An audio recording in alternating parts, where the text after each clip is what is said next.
and they start moving out, and then Drift stops Cup and says, you know, how do you feel about bringing this whole place down? And they start to formulate a plan.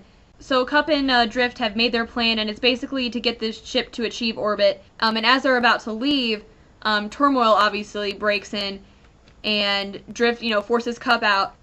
Turmoil says that he's glad that Deadlock wasn't dead, so he will have the pleasure of killing him himself. And Drift says, Deadlock is dead. My name is Drift. Yay. But then, of course, this, you know, fight breaks out, and Drift gets into the position to be able to kill Turmoil, and he says, we're going about this the wrong way.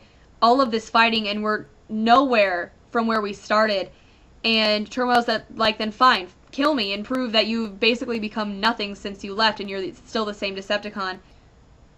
But of course, Drift, being the hero that he is, leaves Turmoil, does not kill him, and quickly runs back and gets Perceptor as they jump off the ship right before it beautifully explodes into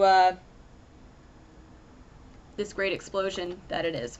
And just a quick note, take a good look at Perceptor. Yeah. Part of his face is missing. Oh, that's the part of his face that'll have the monocle on it later. So I'm guessing this is why Perceptor is now the crazy sniper, like weird, not old Perceptor that he is in All Hail Megatron. So then, of course, on the last page, we see everyone, all the Autobots are nice and safe on their ship, and Cup invites Drift to become an Autobot, and he says that, you know, everyone deserves a second chance. Now, I know a lot of people weren't really digging this issue. They didn't really like how cliche it was, and people didn't really like, you know, Drift's characterization and how he, like, used to be a Decepticon, but now he's all fighting for the good stuff. And you know how he, like, doesn't like using guns and all this stuff, and people have been saying that he's very Gary Sue-esque. But I actually really, really like this issue. Not necessarily because of Drift's characterization, which I do like, and I have like him definitely a lot more than I did when he was just like this random guy in All Hail Megatron that cut off one of the Swarm members' head, and that was like it. But what I really like about this issue is how it supplements All Hail Megatron. We get to see how the Cybertronian War is affecting other planets, at least just a little bit, and I think that's awesome. That's so cool to put everything in a bigger scope. We get to see why Perceptor, how he went from old Perceptor that we had seen in previous series to crazy new sniper Perceptor that no one was expecting. We obviously get to see a little bit of the history of Drift. Now, I know that's another thing that people seem to be having a problem with this issue, is that it doesn't really show us the history of Drift. It kind of just tells us. And I have to admit, I was a little bit irked by the fact that we didn't get to see more of kind of Drift maybe as a Decepticon, or they talk about him going to see this factionless faction, and that's what changed his mind to stop being a Decepticon. It would have been nice to have seen some of that, but I also kind of feel like, I don't know how I would have really liked another kind of flashbacky issue right after Spotlight Jazz. And I didn't really mind, mostly because since this issue goes so well as it is right before All Hail Megatron, and it explains things about All Hail Megatron, I don't think we would have gotten that had this issue been just like Drift's past and maybe just Drift as Deadlock.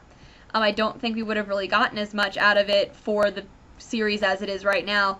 I would really like to see some more of Drift's past in the future. Whether or not that'll actually happen, I don't know. One other thing I want to mention, though, is Twin Twist is in this for like a half a second and then like disappears, and then we see him later with Topspin. I have to wonder why he isn't with Cup and his team in All Hail Megatron. Maybe this is something that's going to be explained later. Maybe this is something that was already explained and I just missed it. But I thought that was kind of weird. But yeah, I really, really liked this issue. It was good. It's a good issue. I don't care if other people don't like it. And I'm just going to admit, there's been talks about a Universe Drift figure. I'm definitely going to get that if it comes out, because this issue actually made me really like Drift. I thought it would make me hate him a little bit, but it didn't. I like him a lot. So that's it for this issue. I'm hoping I'll be able to get the next review for Maximum Dinobots out pretty soon, since Maximum Dinobots 5 and All Hail Megatron comes out next Wednesday. Crazy, I know. I've had a lot of work lately, so it's kind of been slowing down how quickly I can get these videos out. But I will try to get Maximum Dinobots 2 as quickly as possible, and try to play catch up once again to be able to do Maximum Dinobots 5 by next Friday.